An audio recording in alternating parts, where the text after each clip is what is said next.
Hi, my name's Spencer and I'm an admissions expert here at Top Test Prep. Today I want to talk about what we call a brag sheet. What's a brag sheet? A brag sheet is essentially a resume for your college applications. I've written elsewhere that you don't need a resume for your college applications. A brag sheet, however, can help a lot. So what's on a brag sheet? A brag sheet is a list of 3 or 4 accomplishments for each grade in high school, going back also to 8th grade if you like.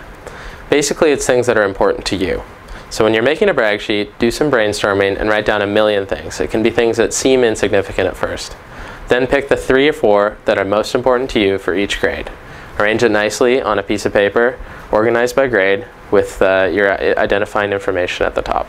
So what's a brag sheet good for? First of all, thinking through all of your accomplishments will help you immensely when you're writing your essays and when you're writing your application as a whole. Second of all, you should bring a copy of your brag sheet whenever you meet with a potential recommender. The brag sheet will impress them, and it'll also help them to write a better letter for you. If you'd like to learn more about college admissions, give us a call at 1-800-501-7737 or visit our website at www.toptestprep.com.